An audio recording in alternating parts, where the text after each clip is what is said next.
Europe లో భారతీయులకు free education. మరిన్ని వివరాలకు విదేశ్ కన్సల్ట్ 9676502888. హాయ్ హలో నమస్తే, welcome back to our channel. ఈరోజు మనతో ఉన్నారు ప్రదీప్ సురవంశి గారు. సార్తో మాట్లాడదాం. Hi sir. హలో విరాట్ గారు, థ్యాంక్స్ ఫర్ ఇన్వైటింగ్ మీ. తప్పకుండా sir, and pleasure is our sir. Current మార్కెట్లో బ్యాంక్ ఏదైతే ఉన్నాయో అవన్నీ కూడా హోమ్ లోన్స్ ఏ విధంగా ఇస్తున్నాయి, ముఖ్యంగా మన ఆడియన్స్ తెలుసుకోవాల్సిన విషయాలు ఏమేమి ఉన్నాయంటారు? మంచి ప్రశ్న. హోమ్ లోన్స్లో చాలా రకాలు ఉన్నాయండి.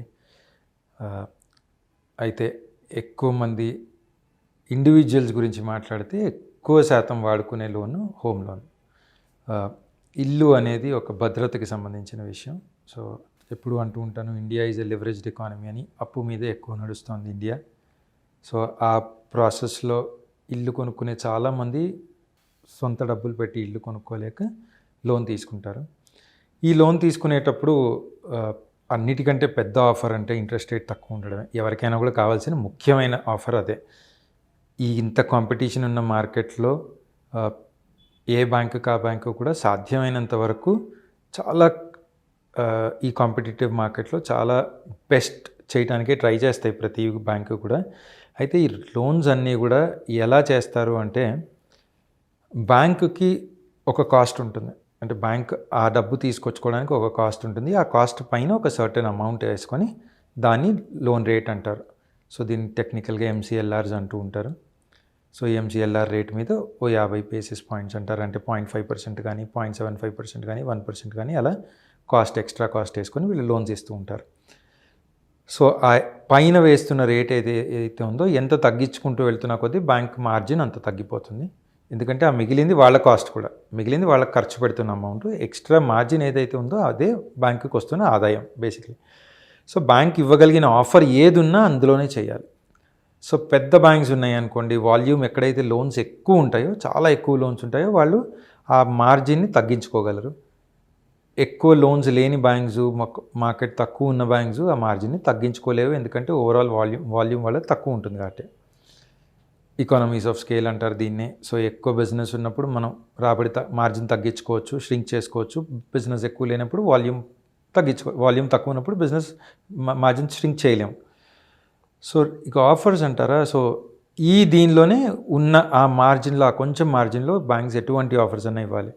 ఉన్న ఆఫర్స్లో ఒకటి ఏంటి అంటే, ఎక్కువ శాతం బ్యాంక్స్ కొత్త లోన్స్ కంటే కూడా ఉన్న ఎగ్జిస్టింగ్ లోన్స్ని ట్రాన్స్ఫర్ తీసుకోవడానికి ఇంట్రెస్ట్ కొద్దిగా ఎక్కువ చూపిస్తాయి. కారణం ఏంటి అంటే, వాళ్ళ కాస్ట్ తగ్గిపోతుంది. ఎగ్జిస్టింగ్ బ్యాంక్ లోన్ ఉందనుకోండి, బ్యాంక్ ఆల్రెడీ దాని మీద లీగల్, టెక్నికల్ ఈ అన్నిటిపైన కాస్ట్ ఆల్రెడీ ఇన్కర్ అయి ఉంటుంది. సో ఒక ప్రాజెక్ట్ ఉంది, ఆ ప్రాజెక్ట్కి లీగల్ వెరిఫికేషను, టెక్నికల్ వెరిఫికేషను అన్నీ చేయించాలంటేనే బ్యాంకుకి ఖర్చు, రైట్? సో వేరే బ్యాంక్ ఆల్రెడీ చేసింది అనుకోండి, వాళ్ళకి ఏబీసీ బ్యాంక్ ఉంది. ABC bank already legal verification, technical verification అన్నీ చేయించి ఆ ప్రాపర్టీలో కొన్ని ఫ్లాట్స్కో, కొన్ని ఇండిపెండెంట్ హౌసెస్కో, బంగ్లోస్కో, దేనికో లోన్ ఇవ్వడం జరిగింది. రేపు ఇంకో ఎక్స్వైజీ బ్యాంక్ వచ్చింది. ఈ ఎక్స్వైజీ బ్యాంక్ కనుక ఆ లోన్ని కనుక వీళ్ళ దగ్గరికి ట్రాన్స్ఫర్ అయిపోయింది అనుకోండి, సో వీళ్ళు లీగల్ టెక్నికల్ చేస్తారు, కానీ అంత ఖర్చు అవ్వదు వీళ్ళకి. ఎందుకంటే ఆల్రెడీ ఫస్ట్ బ్యాంకు ఆ ప్రాపర్టీని లీగల్ టెక్నికల్ వెరిఫికేషన్ అన్నీ చేసింది కాబట్టి ఓ మోస్తరు ఖర్చు తగ్గిపోతుంది వీళ్ళకి. నాకు ఖర్చు తగ్గేటప్పుడు నేను దాని నుంచి ఆ కొంచెం ఈవెన్చువల్ ఎండ్ యూజర్ అంటే కస్టమర్కి కూడా పాస్ చేయగలుగుతాను. అలాంటప్పుడు నేను కొంచెం బెటర్ రేట్ ఇవ్వగలను. సో అందుకు చాలా వరకు బ్యాంక్స్ కూడా ఏం చేస్తాయంటే, ఫస్ట్ లోన్ కనుక మీది ఒకవేళ 9% మీద ఉందనుకోండి, నా దగ్గరికి రండి, నేను 8.5కి ఇస్తాను అంటారు. సో కస్టమర్ ఏం ఆలోచిస్తాడు, అరే నాకు లోన్ రేట్ తగ్గుతోంది కదా, నేను మూవ్ అవుదాము అని ఆలోచిస్తాడు. సో కస్టమర్కి అది బెనిఫిట్, బ్యాంక్ కూడా బుక్ మూవ్ అవుతుంది. పైగా ఇంకొకటి ఏం జరుగుతుంది అంటే, ఎగ్జిస్టింగ్ లోన్ మీద కంటే కొత్త లోన్ తీసుకునేటప్పుడు టాపప్ అంటారు.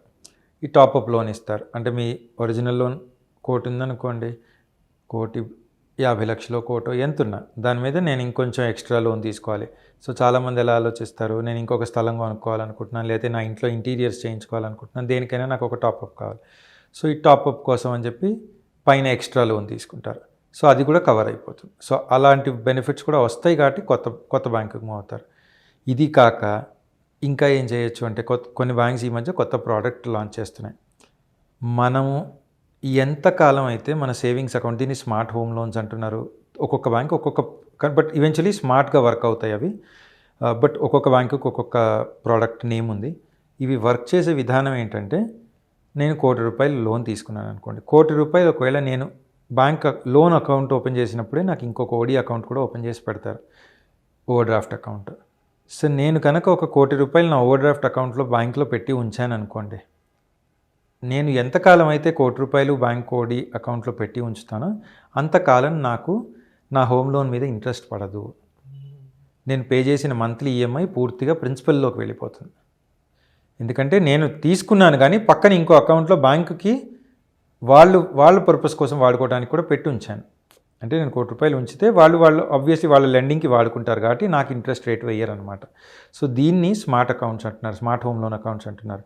ఇవి చాలా బ్యాంక్స్ లాస్ట్ డికేడ్లో వచ్చాయి.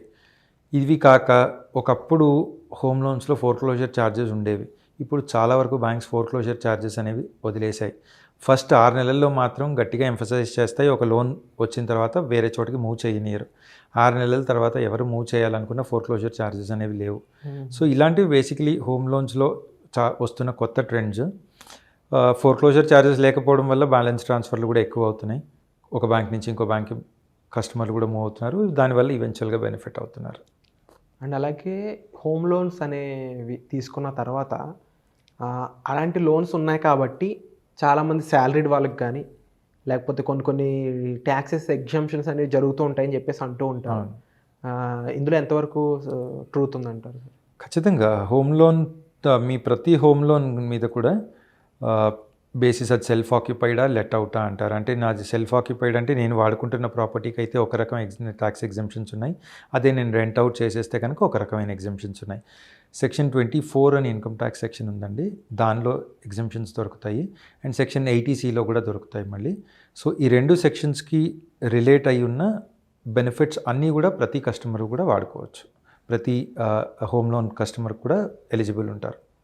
అండ్ అలాగే కరెంట్ మార్కెట్లో 80-90 lakhs లోన్ తీసుకుందామని కూడా రెడీ అవుతున్నారు పీపుల్, ముఖ్యంగా హైదరాబాద్ టైర్ 1 సిటీస్లో, హైదరాబాద్, బెంగళూరు లాంటి వాటిలో, డిపెండింగ్ ఆన్ దేర్ ఇన్కమ్.